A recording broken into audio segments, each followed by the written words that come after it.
Aquí estamos de nuevo en una entrega más de Letras de Café. Hoy tenemos una persona ligada no solamente a las letras, sino una persona ligada también al periodismo, ligada al escuchar la palabra. Una persona que nos sorprende en sus cuentos. Hoy tenemos la grata satisfacción de tener aquí a un amigo común de todos nosotros, a Gustavo Olivo Peña, porque nadie le dice Peña. No.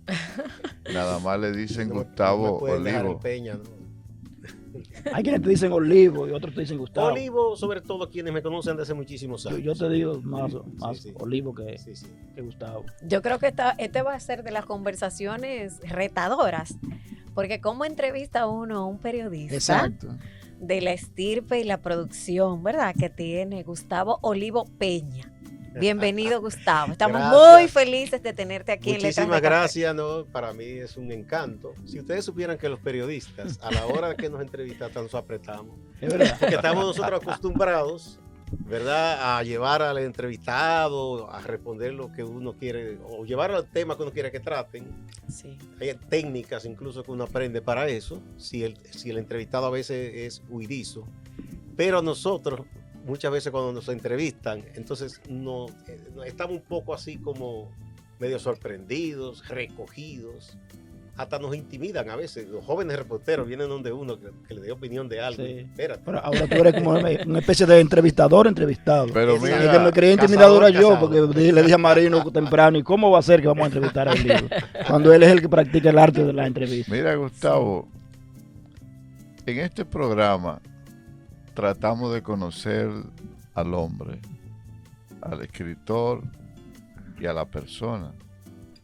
¿Qué hace un hombre de San Francisco de Macorís en la capital? Bueno, te cuento. Yo soy el fruto de un santiaguense justiniano, pero siempre fuimos Justo y todo era contador, hasta la auditoría firmaba como Justo. Justo Olivo Peña y Leónidas Nina, mi madre, Peña García. Ella era de San Francisco de Macorís y él de Santiago. Nací en San Francisco de Macorís. Viví casi toda mi vida en San Francisco, la niñez y en la adolescencia nos mudamos un tiempito a Santiago, donde mi papá tenía muchos vínculos, incluso clientes. Y luego, ya para los estudios universitarios, me trasladé aquí a la capital. Y desde ese tiempo estoy aquí. ¿Y ahí cómo tiene contacto con la literatura? Bueno, yo empecé en mi propia casa, porque papá era un gran lector. Eso, doy gracias a la vida por eso. Siempre tenía libros, siempre nos leía después de hacer la tarea y esas cosas que él descansaba en la noche. Ese contador tomaba un libro o de Balzac o de el francés de 20.000 leguas de viaje submarino, Verne, Julio Verne. o uno de los tomos de las 1001 noches, que no permitía leerlo, pero nos decía, pero ese con supervisión, porque las 1001 noches originales no es que sean libros para niños, ¿no? Hay Claro. cosas que los niños pueden leer, pero habían otras muy crudas.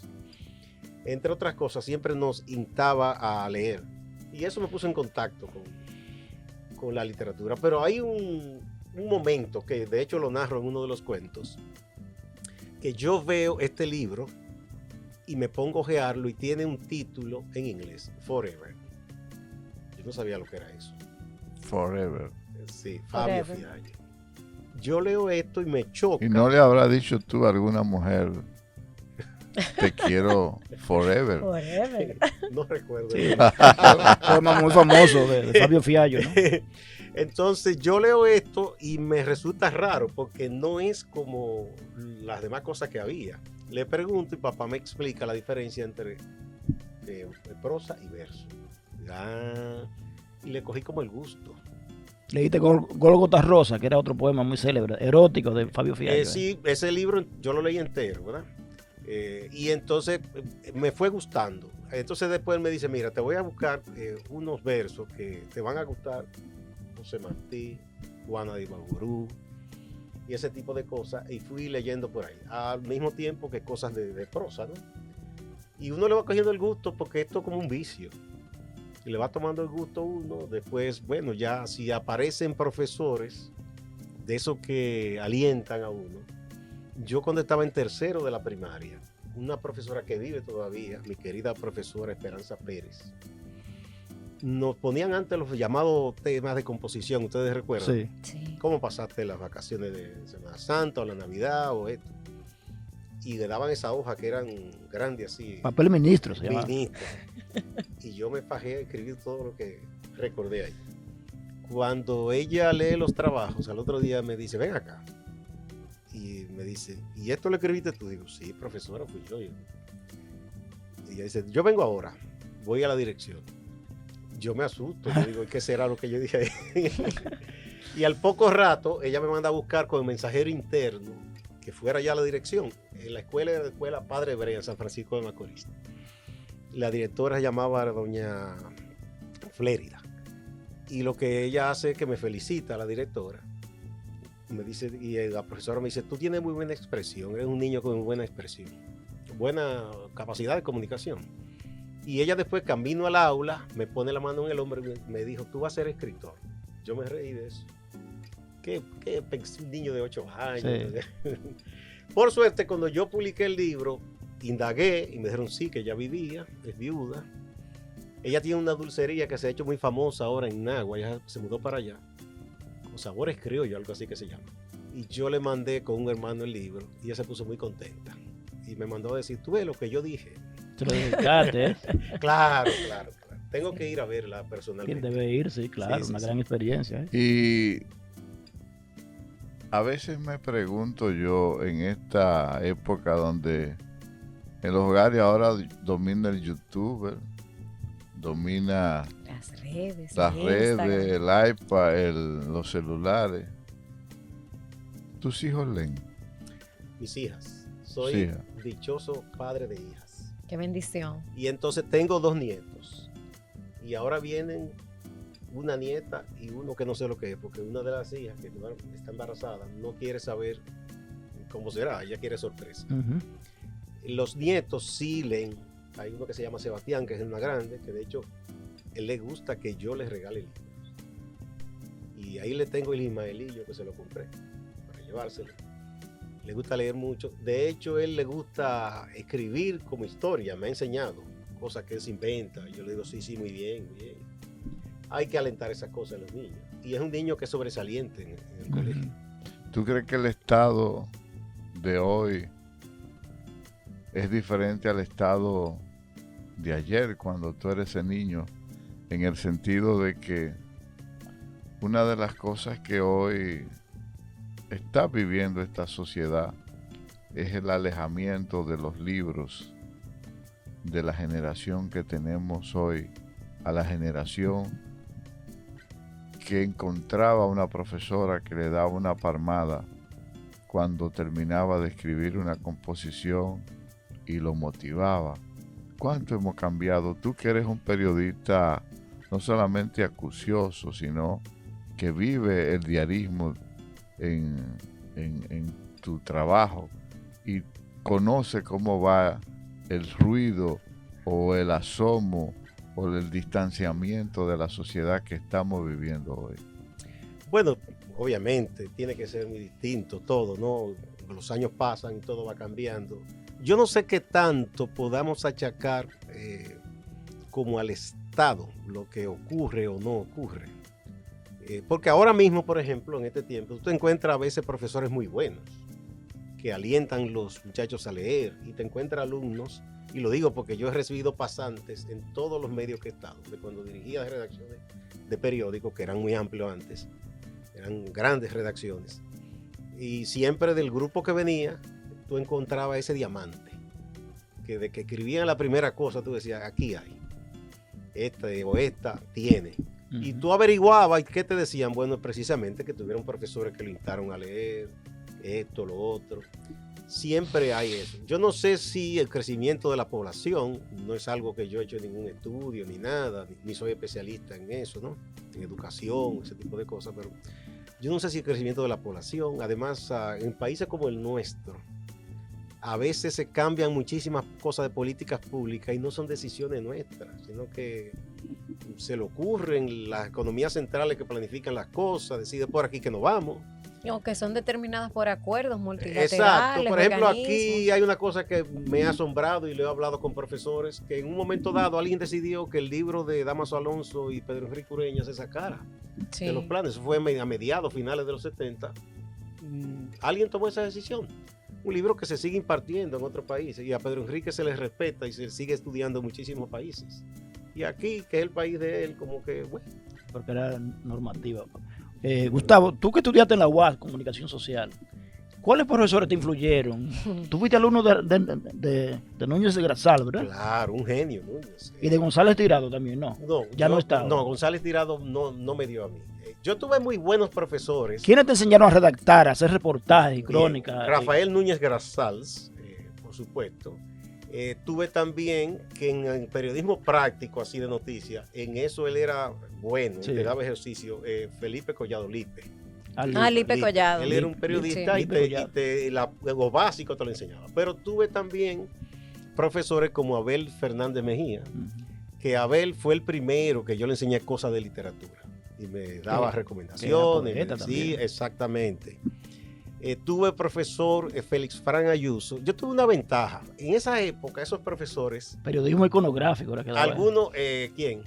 Felipe Fran Ayuso. A mí me dio, él me dio publicidad, que se daba antes una publicidad dentro de... Ajá. También me dio fotoperiodismo en la parte interpretativa, porque habían dos.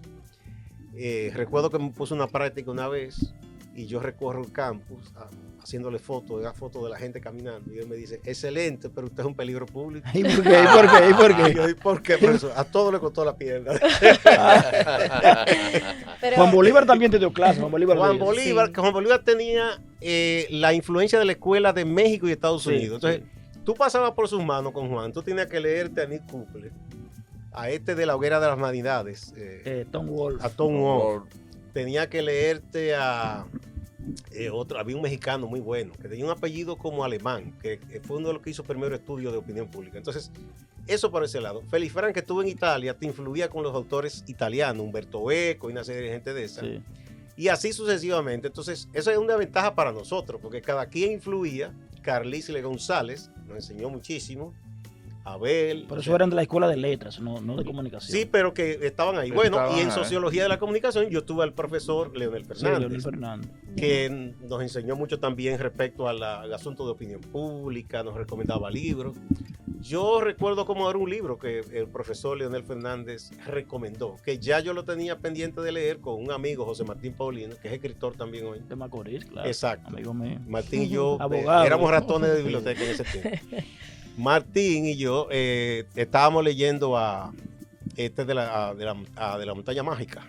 Thomas Mann. Thomas Mann. Él lo estaba leyendo primero y entonces yo le dije, mira, termina, que el profesor recomendó ese libro. Pero Martín y yo lo hacíamos, era porque nosotros leíamos mucha filosofía más que todo, sin ser de filosofía. Teníamos muchísimas discusiones y cosas, leyendo a Nietzsche, al otro. Y ahí hay unos personajes en ese libro, en La Montaña Mágica, que tienen una discusión. Sí. Y al final se citan un duelo. Hans Castor. ¿verdad? Exactamente. Sí. Y eso era Sí. fascinante. Nosotros no Sí. nos podíamos decir que debíamos hacer esa vaina nosotros, un duelo público. fíjate qué interesante. Gustavo, pero hay algo que así escuchándote ahora, como que me asalta para preguntarte. Siendo tú un maestro del periodismo. Ay, no, tanto Sí, no, claro, no. sí. Deja que yo lo diga, sí, porque lo siento así. Y ya teniendo una carrera periodística tan productiva, sobre todo en el área de noticias, en el día a día, en la producción de noticias, en las redacciones y demás, y tu intercambio con la academia, por supuesto, ¿cómo tú logras hacer el switch para escribir cuentos y otros géneros? Porque dice Juan Villoro que el buen periodismo es literatura bajo presión, pero tienen diferentes miradas. ¿Cómo tú logras hacer eso? Mira, hay una vieja discusión. De hecho, yo he participado en algunas exposiciones que me han invitado. La primera discusión es si el periodismo es un género literario. Sí. Y ahí hay muchas discusiones. Hay quienes dicen, García Márquez dice que sí, y que no es menor. Él defendía. Sí. Que hay una cosa de García Márquez que mucha gente no sabe. La gente repite, él no fue periodista primero. Él fue un autor de ficción primero. Sí. Va al periodismo, se enamora del periodismo. Y entonces él le tiene un respeto al reportero. Él dice que esa es la categoría más alta, que debe ser al revés, que a lo mejor es el que hay que enviar a la calle. No que cuando sean buenos lo sienten en una redacción así, hacerlo burócrata. Creo que nos están haciendo señas ya, ¿verdad? Sí. Vamos a hacer una pausa, Pero ¿verdad? vamos a hacer una pausa y volvemos. seguimos en breve. Con ese mismo tema podemos seguir. Claro.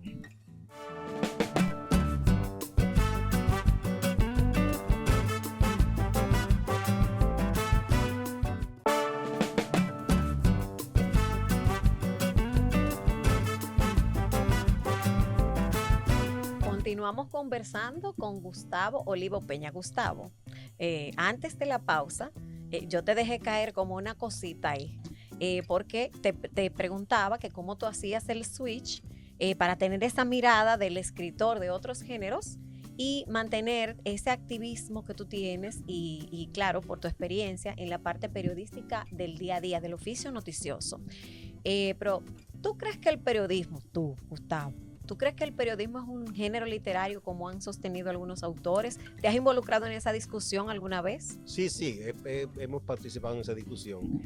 Yo creo que sí, pero ojo, no todo periodismo. Sí, el buen periodismo, ¿no? Porque tú escribir una noticia de Pirámide Invertida diciendo que fulano está de una puñalada a fulano, que un motorista se cayó, eso no. No, claro. Ahora, hay un género dentro de los géneros periodísticos que es el reportaje, que es madre o padre, como se quiera decir, del periodismo, porque el género del reportaje tú le puedes poner poesía, narrativa, prosa, color, o sea, una prosa bella, poética, si tú quieres. Puedes incluir la creación de un personaje como tal, porque yo te entrevisto a ti, digo tu nombre, pero eso es una cosa, y otra que yo te describa cómo estaba vestida, tus gestos, el tono de tu voz. Eso estoy creando, estoy puliendo una forma que quizá hago contigo, como un escultor. Entonces estoy haciendo literatura ahí.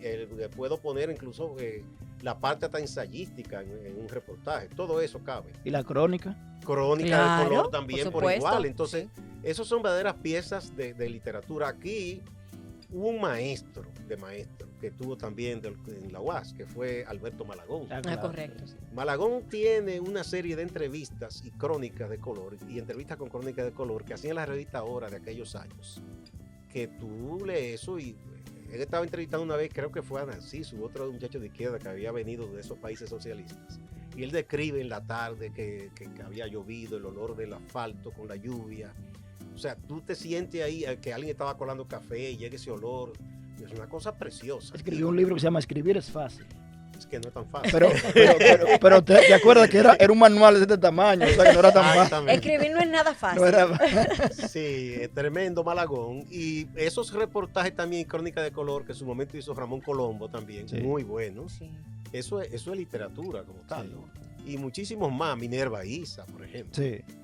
Tiene unos reportajes fabulosos. Había, ¿cómo se llama este periodista de Nacional que hace una crónica murió? Goldo. Reyes. No, Leo. Leo Reyes. El- me Leo encantaba. era muy bueno. Leo Me también. encantaba. Yo me acuerdo cuando murió La Lupa, hizo un reportaje que a mí me Y fascinó. ese lo hizo con gusto porque él era un fanático. Ah, también. mira. Nunca se me olvida ese reportaje. Sí, no hay cosas tremendas. Bueno, sí, el Totón World que mencionamos ahorita, Sí. La Hoguera de la Vanidad y A esas mí cosas me que gusta. Juan Bolívar siempre recomendaba. Sí. Había un periodiquito en Nueva York que desapareció. Es una lástima con esto de la crisis de los periódicos, el New York Newsday, que lo contrató porque ese periódico no podía competir con los grandes, New York Times, una cosa de esas, pero ellos buscaban cosas distintas. Y le pidieron a Tom Ward que escribiera entrevistas a quien él quisiera.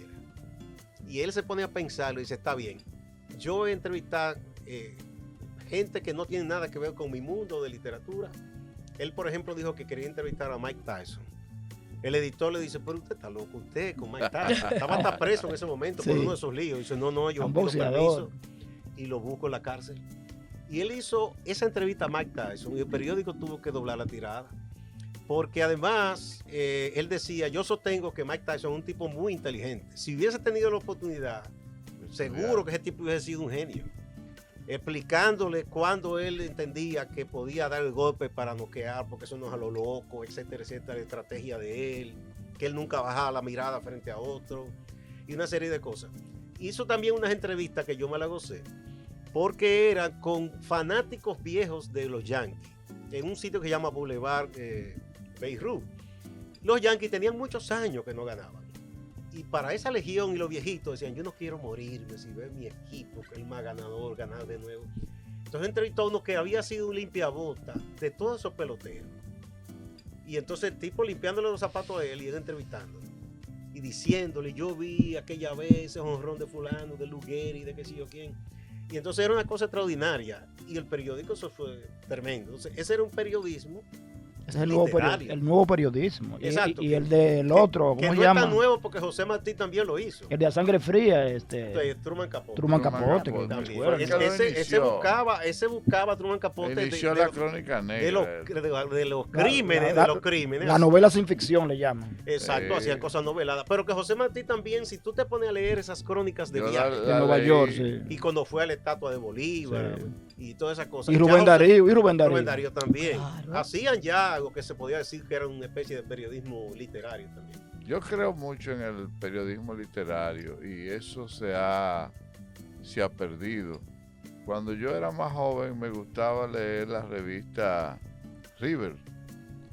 Selecciones de Reader Digest. Sí. Era coleccionista para coleccionistas. Eso era una escuela. Era no solamente una escuela, pero te obligaba a que los artículos se escribieran en primera persona. Sí, te hacían un sumario. Y otra revista, National Geographic. De geografía. Oye, también era muy buena. Ese periodismo literario ha perdido público porque muchas veces siempre escucho y hago esta pregunta porque tú eres una persona con mucha experiencia en el diarismo. El dominicano lee titulares y inclusive he visto ahora mismo gente en los medios que leen titulares pero no desarrollan la noticia. Bueno, eso todavía es peor porque supuestamente analizan en medios electrónicos. Sí, en medios partiendo de lo que ellos ven publicado, pero ni siquiera leen completo y se despachan ahí con cualquier cosa. Eso es peor todavía. Ciertamente dicen que la gente aquí solo lee titular y es muy triste eso. Entonces, muchas veces el dolor de cabeza cuando uno dirige una redacción, sobre todo en esos periódicos grandes, era buscar un titular que fuera gancho para tratar de que la gente se detenga, primero que comprar el periódico, poner el papel, y luego que se detuviera a leer. Entonces, no siempre se consigue, eso es todo un arte, hacer un titular que llame, pero al mismo tiempo que de alguna manera no se aparte del contenido como es, porque no debe ser mentiroso tampoco el titular. Eso es todo un arte que se va aprendiendo, son técnicas que se van aprendiendo, pero es muy triste que sea así, ¿verdad? Y es una realidad que dicen que la gente hoy lee poco. Otros dicen que no es verdad, que lo que lee de otra manera, que lee asunto electrónico, internet, pero sí, una discusión. Hay una discusión con eso. No sé qué Todavía la ética en el periodismo habita en algunos periódicos. Yo creo que eso es individual, porque es que hay gente que si no aprendió eso, de las cosas que se aprenden, ese decálogo de virtud de tu padre, tu madre, de tu familia, tú no lo vas a tener, por más universidades por las que tú pases. Yo recuerdo que el profesor José Luis Sáez, el padre también, que tiene un sentido del humor tremendo, en un momento dado que hubo unos escándalos aquí una vez y decía una señora que escribió un artículo de muy buena fe en uno de los diarios diciendo que había que educar a los políticos. Dice, mira, si lo educa roban más. ¡Qué barbaridad! Gustavo, a propósito de periodismo norteamericano, yo he observado que sí, hoy día hay muchos periodistas, por ejemplo, Anne Applebaum y muchos más que han ganado Pulitzer. Sí. Y son ensayos políticos, pero con aliento periodístico, ¿no? Con una prosa fluida. Reportaje. que son muy bien escritos. bien y esas escrito, cosas, sí. con una fluidez increíble. Entonces, esa escuela parece que no existe en República Dominicana o en América Latina. Aquí está muy pobre la cosa, por la misma crisis que ya arrastran los medios económicos. Entonces, finalmente esos son empresas y los empresarios lo que ven es rentabilidad. Pero Si es que entienden también- algo no le deja, corten por ahí. Pero es que muchas veces como la vocación de escritores estaba como agazapada dentro de los periodistas. Porque muchos periodistas escribían libros, pero aquí casi nunca los periodistas se quedan siempre publicando textos en los periódicos. Y tú sabes que es muy efímero, ¿no? Sí. Casi nadie recorre luego Bueno, los había, reportajes. mira, primero había una figura Sí. histórica en los periódicos, que era el editor propietario. No era un simple dueño de negocio. Sí, Tú podrías estar de acuerdo o no con Germán Emilio Hornos, Exacto. pero era un hombre periodista de alma y corazón. sí, Entonces, él era dueño de ese periódico, pero era del Caribe, ¿no? él vivía eso, ¿no? Y cuidaba cada detalle. Y luego otros que no eran periodistas, pero eran editores, o sea, que amaban el negocio y entonces le daban mucho aliento y querían que se hicieran las cosas bien. Y si había que crear una revista, que sabían que esa revista no iba a dejar dinero, pero era cultural, decían sí y la apoyaban. Molina Morillo, por ejemplo, que de periodista Exacto. crea, y el mismo crea la Pepín, revista el Ahora. mismo Pepín también. O sea, él creía mucho en eso y apoyaba a Manuel Rueda y todas esas cosas en su momento. Que Ujú.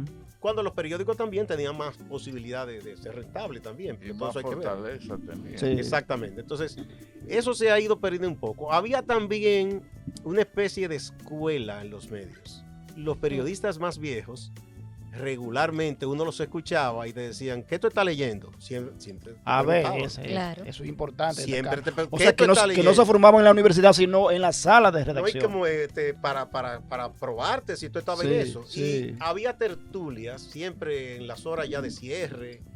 Y ahí uno hablaba de todo un poco. Yo Cuchito tenía una en el hoy. Cuchito tenía así su Yo llegué tertulia de ahí, los yo llegué domingos. Los domingos. De los domingos, nosotros decíamos bromeando que era la esquina vieja porque había la esquina joven que hacían amigos. Sí. Sí, Chico la Ortega, esquina joven. que era de los jóvenes los viernes los de la sábados, tarde. los viernes, sí. de la tarde.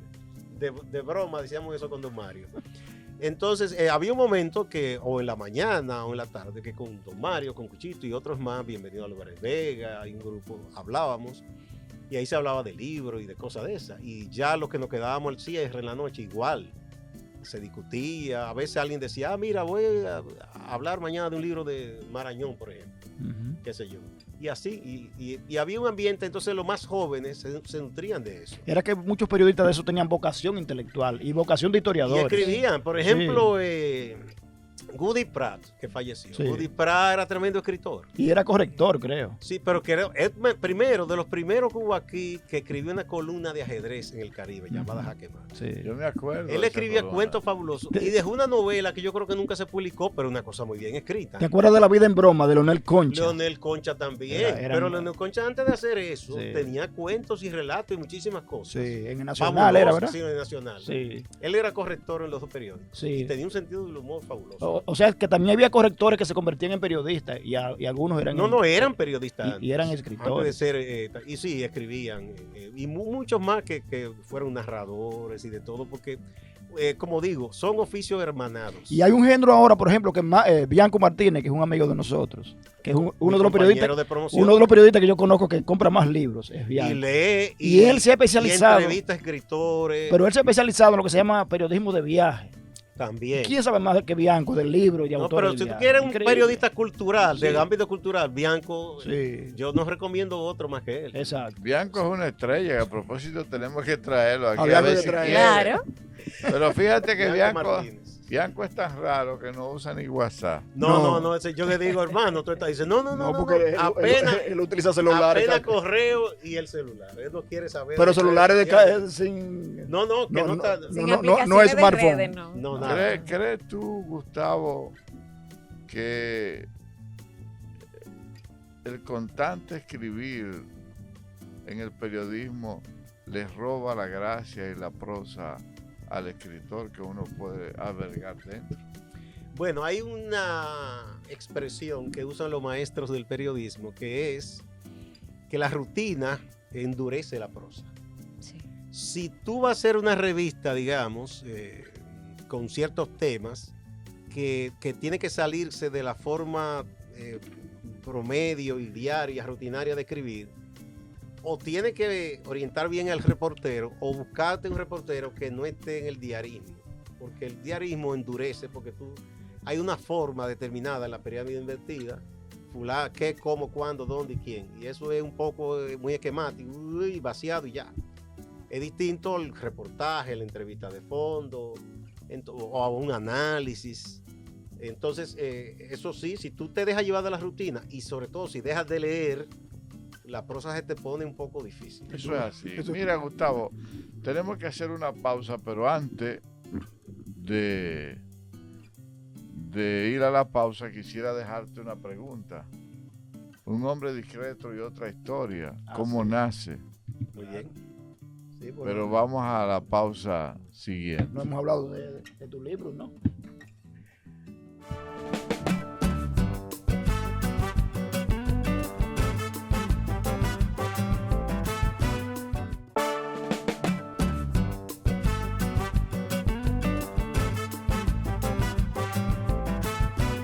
Como decíamos en la pausa, ¿cómo nacen los cuentos contigo, Gustavo? Bueno, mira, ese libro, hubo dos acontecimientos que hicieron que se editara y se publicara cuando se editó. Vino la pandemia. Yo tenía esos cuentos, ahí hay cuentos de hace 40 años. Oye, Wow. ¿De verdad? Sí, y otros más recientes.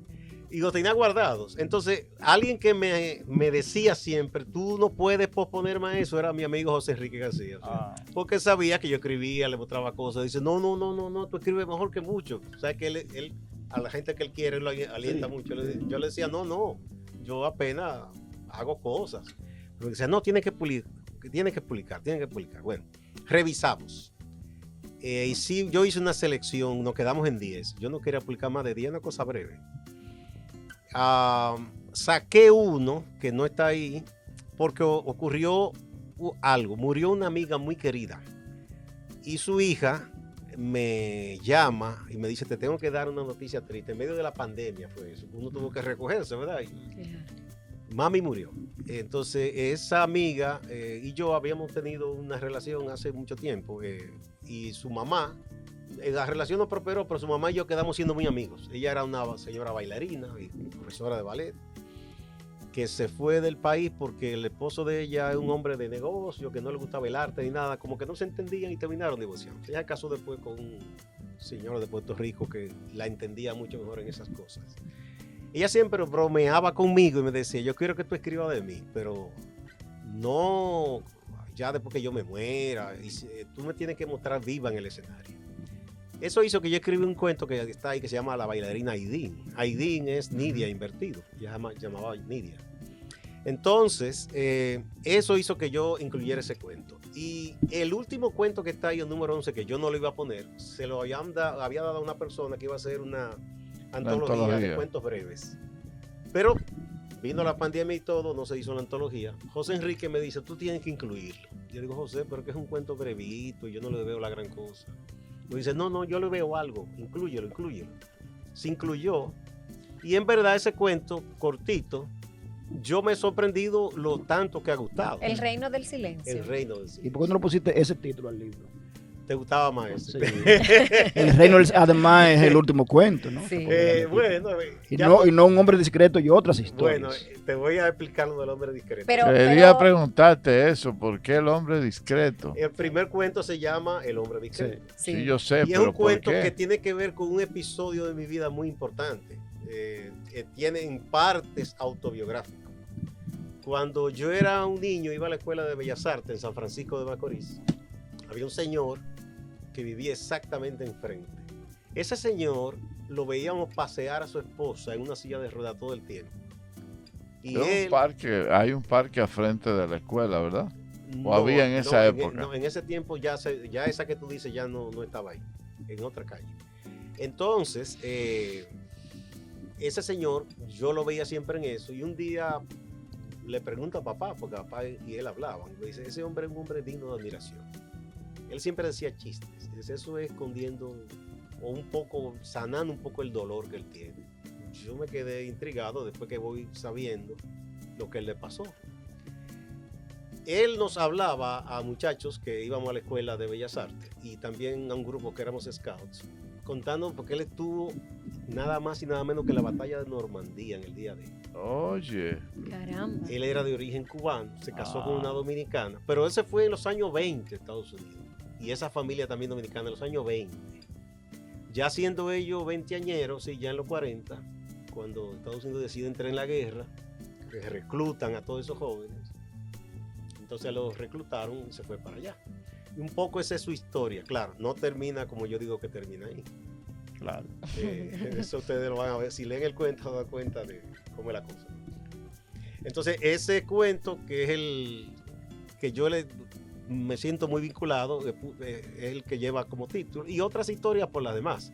Ya me han dicho muchos amigos, entre ellos Pedro Pablo Germenos Forastieri, que me dice, fuiste injusto con otras historias que son de tanto peso como esa, que merecían llevar el título, como uno que se llama Esa Mujer, y otro que se llama El Encargo, por ejemplo, y uno que se llama Decisiones. ¿Cómo tú manejas el factor autobiográfico desde el punto de vista, digamos, desde el punto de vista narrativo, ¿no? Es inevitable ¿Cómo? de alguna manera. Yo no sé si que tanto le pase a los poetas, pero ustedes que son poetas. Sí.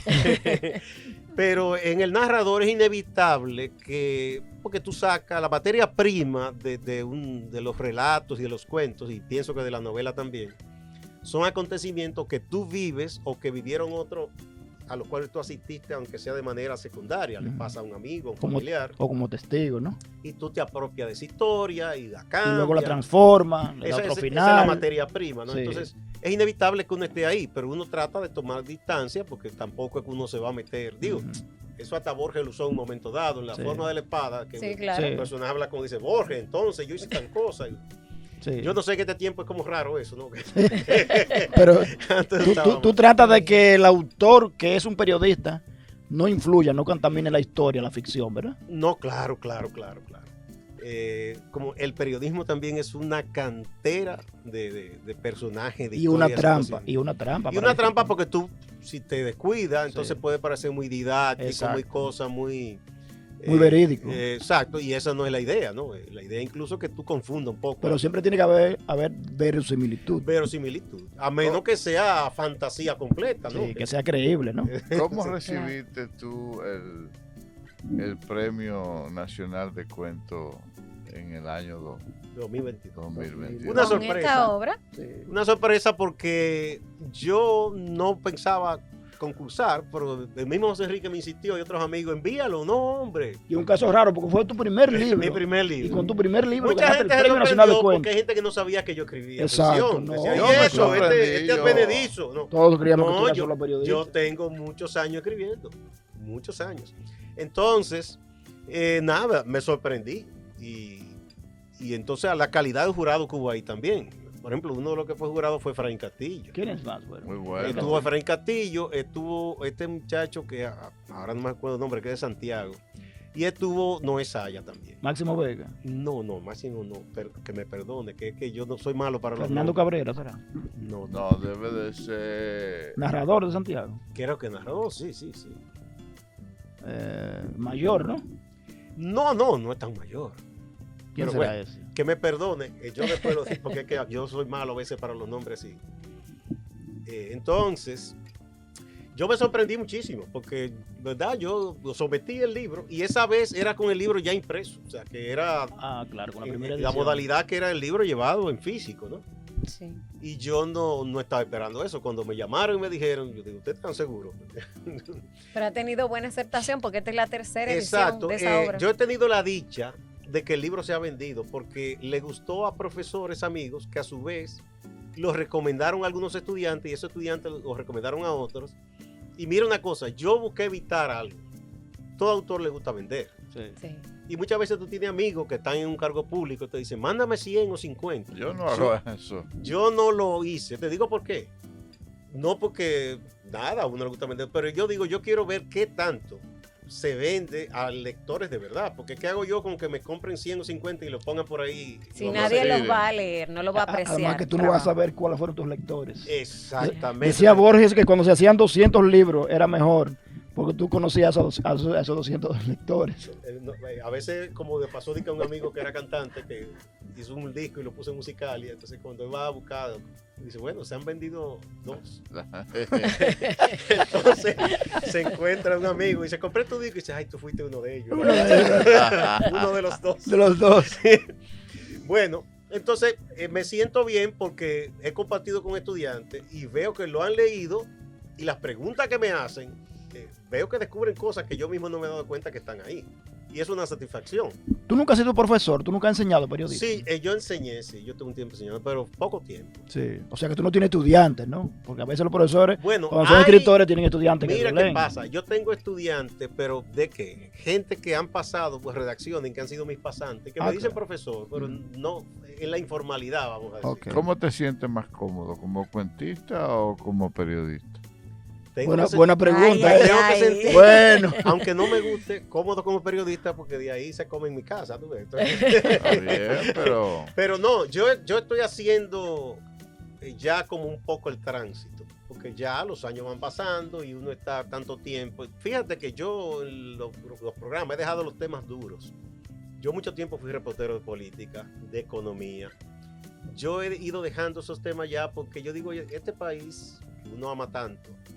Yo tengo muchos años en el periodismo y lo que yo vi que se trataba hace 30 años atrás, se sigue tratando todavía. Yo no lo voy a arreglar, tú piensas, ¿verdad? Caramba. No, que no lo voy a arreglar, que yo digo, quiero que otros opinen, tal vez y con cosas nuevas, porque ya yo me siento que me repito con eso. Todos sabemos que aquí hay una serie de problemas de servicios básicos, de qué sé yo qué, y se habla tanto. Y una deuda social acumulada. Lo que pasa es que tú también hablamos del periodista que escribe, ¿no? Pero también tú haces periodismo de televisión, de radio. Eso fue también un paso, pero casi por obligación. A mí la televisión, de hecho... Pero eres muy bueno analizando temas. Tanto tú como Fausto hacen yo hacía análisis escrito antes, sí. Que eso era lo que me gustaba, o sea, analizar, si tomar un tema, escribir.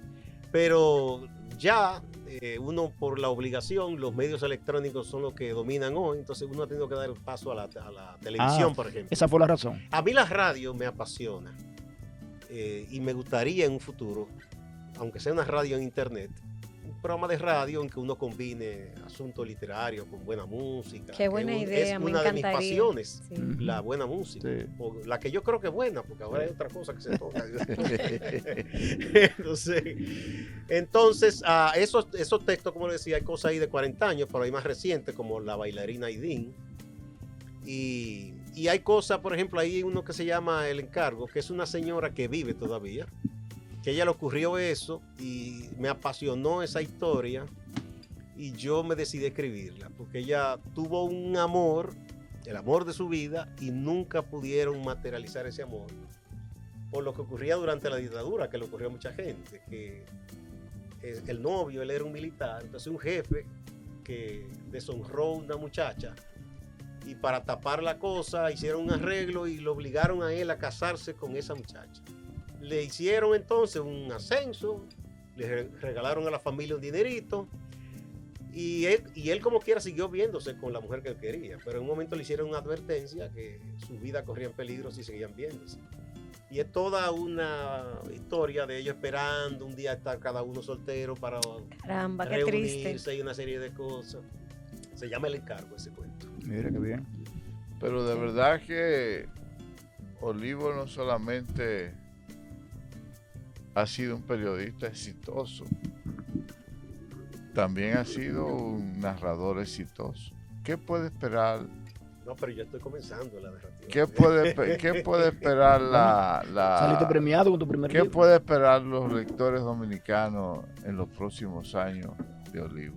Bueno, este año saldrá ya el segundo libro que se va a llamar Legados, desde un costado de la desmemoria, que serán cuentos también. Y luego de eso, yo tengo más cuentos, pero no sé si vaya a publicarlo por ahora. Yo tengo 2 proyectos de novela que los estoy trabajando. Qué interesante. Esos 2 proyectos de novela tienen que ver con personajes que yo conocí y que me han dado la materia prima para eso. Los estoy trabajando. Dice, que no recuerdo ahora, Basilio, Ajá. que los libros que no se dejan no se terminan. Ah, no, eso es permanente.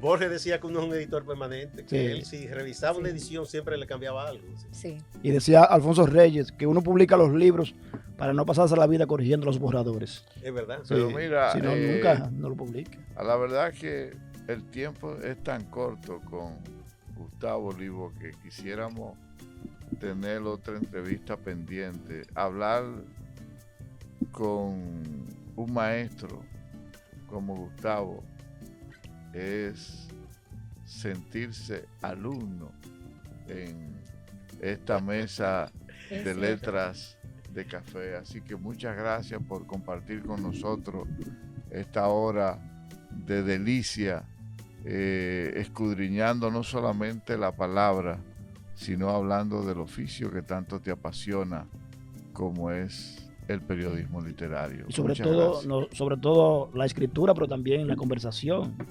Fue una conversación muy fluida. Muchas o sea, que tú eres gracias. un gran comunicador, aparte de ser un gran escritor. Muchísimas gracias, es un grandísimo honor haber compartido con ustedes. ¿Verdad, Lisa? ¿Qué te pareció? Y qué bueno hablar de estas cosas. Sí. Y sacarte de allá de Los- tu cueva. Los temas que satisfacen el alma. De verdad que estamos muy complacidos y muy agradecidos por esta entrega de hoy. Esperamos que no sea la última conversación Y que debo tendremos. decir que ustedes los tres también son de las personas que de vez en cuando, ¿verdad?, están presentes en acento. Sí. Y bueno, Basilio, los viernes. Todos los Sí. viernes. Una columna que yo le pongo un cariño especial. Sí, Qué sí. bueno. Fausto, muchísimas gracias. Sí, yo le pongo un cariño especial porque yo decía, yo la ponía antes en opinión, yo digo, Fausto, no, pasemos la vinculada también a cultura y poniéndole ilustraciones, porque Sí. son ensayos muy buenos. Acento es nuestra casa. Claro, Así es. claro. Bueno, a Nuestro ustedes, acento. Sí, así es. A ustedes gracias por el favor de su sintonía y nos encontramos en una próxima entrega de Letras de Café. No se olviden de leer. Hasta la Hasta próxima. la próxima.